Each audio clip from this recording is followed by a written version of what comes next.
Hey Internet, hey YouTube, this is Nate. You can also call me Nathan, please never call me Nathaniel, and welcome back to another episode of PaliaWatch. Still in my very empty room. Our stuff, we think, is landing tomorrow. So all of it's been coming in on a ship from Germany. We think it's landing in the States tomorrow, and we should see it either end of next week or the week following. So soon enough, you'll see more than just the gray background and curtain. Also, it'll be much less echoey. But here we are. In this episode, we're going to jump back into the developer questions. There's one last round of questions, which we did not yet cover. So this will be part 3 of the development team answering questions on Discord. If you've been liking these videos and want to show your support, great ways to do it are to hit the thumbs up button, get likes under the video. Engagement's a big part of what helps get these videos out there into the rest of the YouTube community. And then, of course, if you want to see more videos as they come out, you can subscribe, hit the bell icon for notifications. But enough of that nonsense. Let's jump right into the Discord and start with the first questions here. All right, so question number 1. I know that we can romance NPCs, but since Palia is multiplayer, will we be able to designate other players as, quote, friend, best friend, or partner? Hi there. You will certainly be able to designate friends, but we aren't currently expecting to have additional options available at launch. We do expect to be considering extensions to the friendship system in the future, in which closer relationships are expressed in meaningful ways, possibly even having an impact on gameplay. Interesting. So, kind of 2 parts to this. One is a little bit of a confirmation that romancing and friendshipping NPCs is going to be a part of the game. We kind of knew that from some of the from the artwork where they mention that like they have certain gifts they like and certain gifts they don't like. So I don't think this is any like super big news, but the fact that romancing them will be a part is kind of cool. And then the question, what about between players? And I'm not aware, maybe someone can correct me, I'm not aware of an MMO where like player-to-player relationships are mechanically integrated into the game. I mean, certainly people were doing stuff like, World of Warcraft early on, you saw people like getting married in game and like, but it wasn't like the game was supporting that mechanically. It was more like they just kind of did it, right? And then their friends were joining and they did a kind of marriage thing. So it'll be interesting to see if there is like a mechanical aspect of that, where having friends or partners in game with other players has some type of effect on gameplay. Would be very interesting. Second question, how diverse will clothing customizing your character be? Like, can I go from retired socialite with a husband who died of mysterious circumstances and now owns a winery clothing to farmer hobo with one available overall in the wardrobe? Heya Marie, you can absolutely shift your outfit, and our goal is to have a wide variety of options. Fashion is a big part of our game's culture, but at launch, realistically, these will be pretty limited compared to our ambitions. Our plan is to constantly up our fashion game and give you everything from runway looks to hobo chic. That being said, we do plan to allow you to change clothes from the available options fairly easily through any wardrobe furniture item, including allowing you to save outfit configurations for quick swaps. So, that's pretty similar to like Animal Crossing, where you have your quick swaps with your wand, and then you can go to any like mirror and change your clothes. I think also dressers, you can do the same thing. Interesting. It does make sense, right? Like I would expect if you were to go into like prioritization of what kind of content you want in the game, I think number 1, you want your content that is more core in terms of the loop of getting materials, crafting materials, developing story, lore, like that kind of like those kind of areas I expect to be the ones where they try to get a substantial amount of content at launch. And then if you look at like customizing, certainly like longer term, that's going to be a big part of the sustainability of the game. If it's going to be, a multi-year long type engagement from its players, you're going to need that level of like customizations. People can feel like they can carve out their own, way of looking, and not to mention all of like the housing and plot. And when I mean plot, I mean like area that your house is sitting on, your land ownership options, right? So I think that's going to be a big part of like what keeps people in long term, is that type of thing, as well, like seeing the community develop in terms of creativity and design and things like that. But I think at first I understand, like I would probably prioritize getting some of that base content in, and then fleshing out a lot of this stuff later on. And I expect in terms of developing content, like fashion content should be some of the easier stuff. You're really talking mostly about layering in texture work, maybe some like, actual frames and things like that, but it's primarily going to be texture work. So it should be that they can add a lot of new content regularly when it comes to clothing, fashion, hairstyles, that kind of thing. Okay. Next question. Palia prides itself on being a cozy and open world of the community sim genre, but no server selection will mean there will probably be phasing. That means developing a sense of community will be extremely tough and most likely non-existent, which worries me because that's what I and many other players I've spoken to are excited for. It's crucial for the game to survive in the early months of launch, especially if a player-driven economy is present. And I feel like player retention and engagement will be higher if everyone knew each other as well. How do you plan to maintain a sense of community and togetherness within the vast amount of servers? So, I mean, kind of a loaded question, which is like, first, they kind of are speaking on behalf of the developers, saying like, you guys aren't going to let us pick servers. How do you expect us to be able to grow a community when we're not going to know anybody that we're going to be playing with? So I think that's the summary that I get there, right? Okay, so hi Smokey. To make sure we're on the same page, I'm assuming phasing refers to a system in which some aspect of the player's state in the game determines which of a set of number of potential versions of the same map you actually appear on when entering that area. This is commonly done to allow for changes in the world to occur, but as you highlight, comes at the cost of potentially segmenting the player base across socially undesirable lines. Your concerns with phasing as it exists in other games are some of the reasons why we've chosen not to employ that approach for Palia. Excluding some international restrictions, you will be able to play with any player anytime you like. Our server structure is fairly unique in the MMO space, and we believe it will be one of the features that helps us foster a sense of community and togetherness. It's also important to highlight that groups above a certain scale will also tend to struggle to create lasting community and social connection. That's why systems like guilds exist. To take a pool of thousands or millions of players and cut that down to a manageable number of players with shared goals and expectations. We're betting on our server structure to help us meet this challenge too. So that's interesting. So it might not be the traditional sense where like you have like concrete servers where the player base is limited and you can't like interact with other servers. It seems like it's going to be more dynamic. The question is, how does that dynamic server setup work in practice? Certainly they feel confident that the way that they've designed it will work and satisfy the needs of the community. I'm very curious, and maybe it is that like there's kind of one Palia, but in terms of like how you engage with players as you want, and then there's a kind of healthy mix of like players getting mixed in because they're playing at the same time or things like that. I'm very curious how that's going to work. I mean, we don't even know how player housing is going to work. Are players all housed in the same village? Are they in like separate housing communities? Do you actually leave the server when you go to your... Like, this is all stuff that we have no idea about yet. I think certainly some of the early alpha saw what potentially that could look like, but none of that's been revealed to this detail at this point. So very curious. I mean, it's a valid question. It's a valid concern. Interesting to see how the devs tackle it. Next up, I'd like to invest time into how my character looks in the game. Is this going to be a thing that has systems dedicated to it, like the WoW transmog system or the FF Glamour system, or will gear be more of an aesthetic thing in general?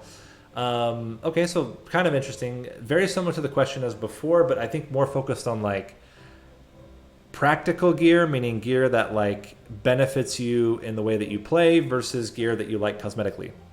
So in general, visible gear in our game is purely cosmetic. There may be gameplay items that are visible, but they are not intended to interfere with any look you are trying to achieve. This gives players more choices to express their identity rather than picking gear for the best possible stats.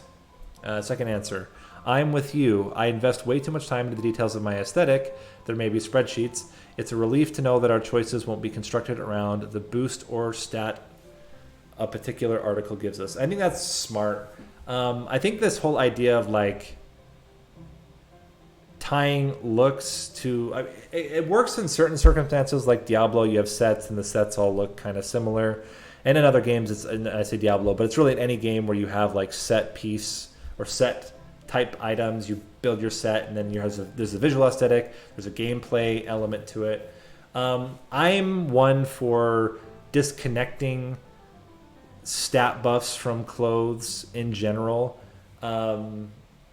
I think it's not, I think it's okay to do, but I also like the flexibility of kind of looking how you want. And I think in a game like this, especially where I don't think the goal is to look, as hardcore as possible. It's more about like expressing how your character is going to be in a game where it's largely not combat focused. I think the cosmetic nature of items is going to be much more relevant to people than just the pure stat buffs. And that, I'm an optimizer. I'm like an insane optimizer when it comes to these kind of games. So to have that kind of separated and allow me to say like, how do I want to look? And then I can, just focus on that instead is a huge relief if that's how it ends up being implemented. And then they talk about like stat buffs. There are things that you can do, like you can have rings, you can have necklaces, you can have your item, like your weapons or items themselves, your bows, your pickaxes, your axes, your whatever, right? Like those can be visually shown on your character, but they don't necessarily affect the overall aesthetic of your character as much as like clothing and hairstyle and things like that.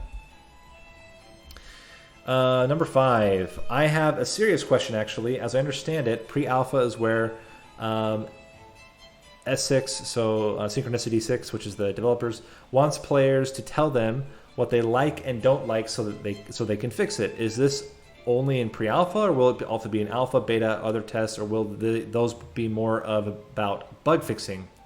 I would really dislike it if most gameplay and UI decisions will be based only upon what the devs plus 1,400 people think. My concern is that once something has been coded based on early feedback and is in the game, it can be hard to alter or remove, especially if other mechanics depend on the core feature. So this is more about like what is their design philosophy. And I come from a background, my job right now, I'm like doing a big agile thing. And agile is largely customer feedback oriented. So but at the same time, I think, especially with games, and it's with software development in general, you need to have the dual aspect of like having a vision, but also adapting to customer requirements. And I think in this case, player demands, you need to consider them, especially if there is a common outcry for a similar thing. Even if you don't do that thing, you need to be considering what is the root cause and trying to address those root causes, especially if there's something fundamentally unfun about the game that's being expressed through these demands. You have to address it. Like you have to if you want to maintain your player base. At the same time, I think they should have a vision of what they want the game to be, and to a certain degree lead players to that vision. So it's both. You can't do one or the other, at least in my experience. I think you need to have a good top-down decision-making approach from a design perspective, but also then take and incorporate feedback, especially common, consistent feedback from the community about ways the game is suffering or needs to be improved. But let's see how they say. Hi at Pack. There are many purposes to our pre-alpha testing, including game feedback, but also things like testing our tech, finding bugs, and learning how our studio fares operating a live MMO. So we'll absolutely take feedback from our pre-alpha players and internal play tests to adjust the game and make it better. But honestly, I wouldn't think of anything as set in stone. We plan to constantly update this game for as long as people play it. So it'll never be done, and we'll never get done gathering feedback on how to make it better. Some of that feedback will tell us how we need to make changes. Some of that feedback will tell us we need to make changes, and sometimes that'll be because we made the wrong choices, and sometimes it'll be because the players' tastes have evolved. I see the concerns since just a small portion of folks who are interested in Palia have gotten into way in that directly, but I guarantee all of our players, now and in future, you will have a say in shaping this game. So I think that's, I would say, I hope that they have a pretty strong vision of what they want. In addition, and I think at this point, I mean, we're not talking about a game that started development a year ago. This has been in development for a few years. Certainly, they have a goal in mind for what they want to get out of this game. And then, as they said, adapting it to what players' tastes are and trying to keep players engaged will be a big part of their focus, I'm certain, over the next, however many months it is until release. And then even beyond release. Next question. I didn't notice the question yet, so what's the expected player activity? How often should players log in? Asking because the most current MMOs feel more like chores. Log in daily, do X, Y. In mobile gaming space, it's daily tasks, and in the end, waste a few hours having fun. Hi there, Okimo. We've tried to do a lot in the design of Palia to undermine the sense of falling behind when you don't play consistently. If we're successful, Palia should feel like a game that's always there for you when you need it, but doesn't require radical or regimented devotion to enjoy or play correctly. We want Palia to be a game that lets you play the way you want to play when you want to play. So, I mean, I've seen that trend a lot too. A lot of like this daily quests, daily rewards. Like, I get it because that engagement becomes really important to keep player numbers high, and high player numbers mean more new players because players don't want to come into a game that doesn't have, active players. So I totally get that. I personally am not so affected by that kind of thing normally. I would say there are a couple of exceptions of games that I kind of got like super into, like some clicker games where I was like super heavy daily stuff. But like when I was playing Final Fantasy 14, I just played when I wanted. When I played, I'm trying to think of other games. Other mobile games, I just play when I want. Like, I don't know. I feel like Animal Crossing is another good example. Like, Animal Crossing, you just play when you want. Like, you don't need to worry about getting daily stuff, in my opinion. And I think, while I understand the developers putting those kinds of things in to keep people engaged, I do agree with the sentiment in general that, like, the last thing you want is for your game to feel like people are doing it because they have to, not because they want to, not because the content is compelling, but because exactly that they'll feel like they're lagging behind. So I'm interesting to see how they do that. I hope that there isn't too many like daily-ish systems, to be honest, because I don't personally find a lot of appeal in it. But I also understand if some people do, and they do put some kind of content out there. But it sounds like at least their goal is to make it be more like I want to play when I want to play, and when I want to play, I'm able to engage how I want, and not feel like I'm pressured to engage in ways I don't want. Okay, question number 7. So my question is, and it's probably been asked before, when will there be open alpha, beta? Will there be an open alpha, beta? Will the game only be publicly accessible on full release? I'm sure the community here is just dying to know when we finally get to meet the villagers of Palia, especially that Ashura fellow who seems popular. Hi at Overlord Waffle. As it so happens, Ashura's story is currently the highest rated among pre-alpha testers, but yes, there will be many more tests. We haven't yet decided when and what the nature of those tests will be, including decisions how large they'll be. As soon as we can let you know, we will, but we know players are interested. We have a duty to build and scale Palia as fast as we can. And I think that's you can't set everything in stone. Certainly they weren't expecting the feedback already, the overwhelming feedback about players wanting to get in and test. So they have to adapt accordingly, and they don't want to cripple themselves by trying to do too much all at once.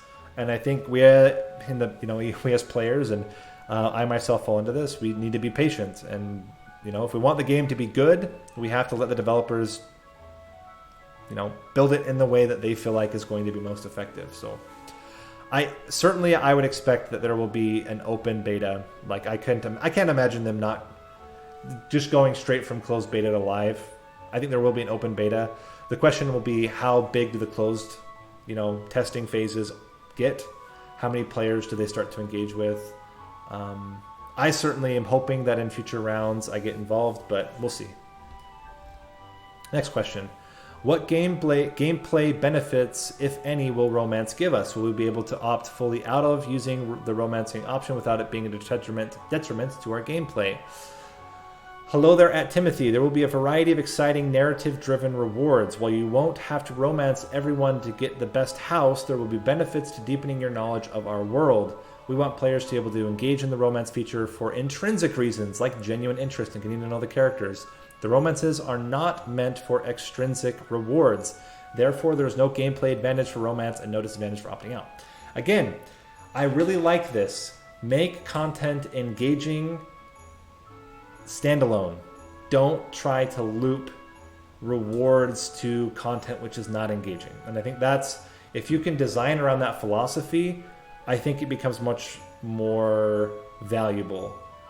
Like, if romancing in and of itself is fun and enjoyable and you're getting benefit from it, like why do rewards? Why force people to engage in content they don't want to enjoy? I know a lot of games do this, so I say this coming from the perspective of like so many games right now, they add in a lot of like filler content that becomes mandatory to succeed in the content that's actually engaging and valuable. Like, I just don't do it, right? And if they have the chance to not do it, and if their goal is to not do it, I feel confident that they will find a way to make it fun for those that want and not put pressure on those that don't want to engage in deep, character stuff. Like, if I think it would be completely reasonable to come into a game like Palia and just be like, I want to do the grind. I want to go in, level up my skills, gather resources, build some cool stuff, and just like, that's my engagement. I can see other people that are just like, I'll do that stuff, but my primary thing is I want to get to know the world, I want to explore, I want to be involved in the narrative, and then everywhere in between. And I think overlapping them too much, forcing players to do the narrative in order to get benefit out of the grind, and vice versa, people that, having to grind too much to get benefit from the narrative. I like if you can not separate them, but loosely interact with them so that you can kind of engage with the game how you want. I mean, if those of you that have watched me talk about like a lot of my deck building stuff, like I love story games. I don't like stories in deck builder games. I'm very like outspoken about my dislike of narrative in my deck builder games. So I mean, I'm always the one that like, I think developers should design games that allow players to engage with it how they want and not put so many restrictions. So I'm hoping that that's similar here, romance being something you can do, and there's a lot of narrative value in doing that, but not necessarily feeling like you have to do it for other reasons. That was a long answer. I gave an answer to their answer that was way too long. But anyway, let's move on. Should be last couple of questions.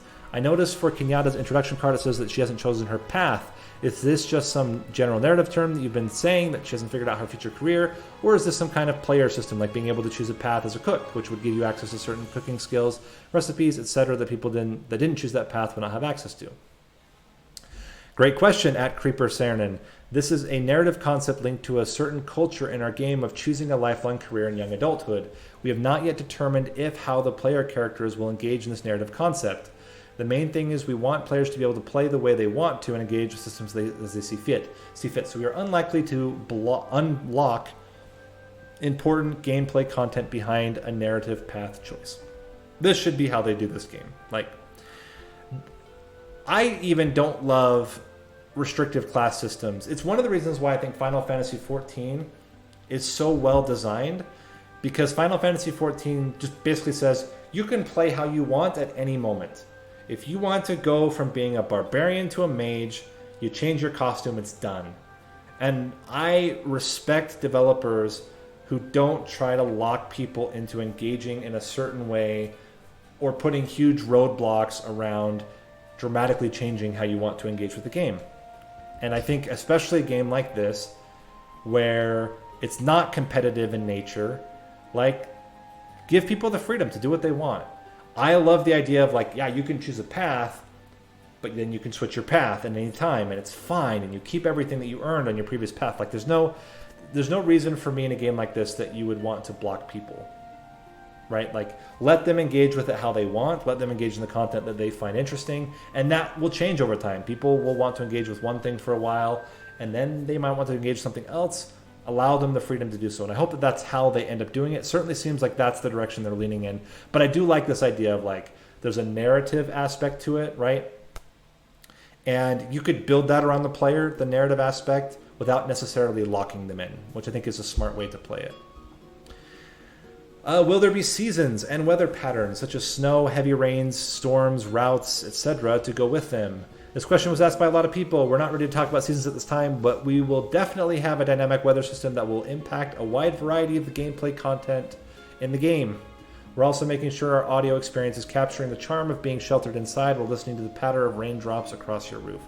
It's always fun. Like, it can be as simple as like certain fish come out at certain times, to certain hunting is available certain times, certain areas are unlocked when it rains or when it snows. Certain activities are available during certain weather conditions. Like, I like a lot of that. I think that's really fun. My only concern is that like it's too restrictive, or it's like in patterns that don't really fit. So some examples, right? Like if it's like at certain times of the day and it's pretty consistent when weather patterns happen, that could be frustrating if you play consistently at the same time and you never get to experience a certain type of content.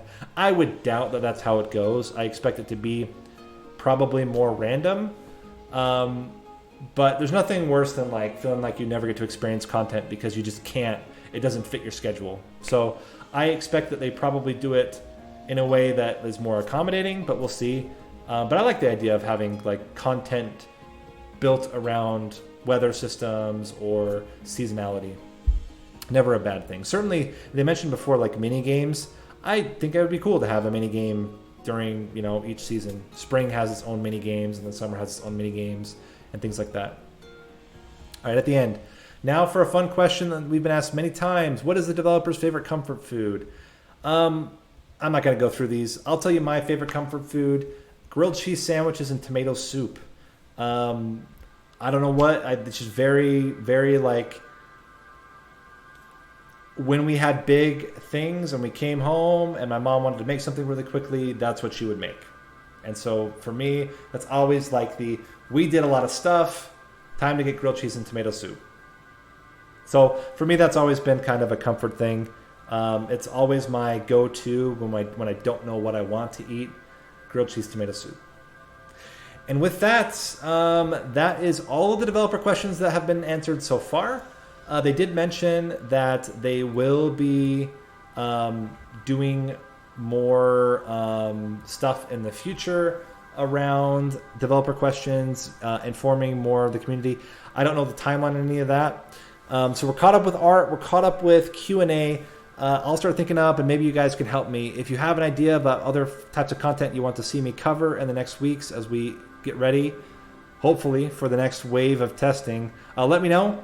But for now, this has been Nate. You can also call me Nathan. Please never call me Nathaniel. Hope you guys enjoyed this episode of PaliaWatch, and I will see you in the next video. Thanks for watching.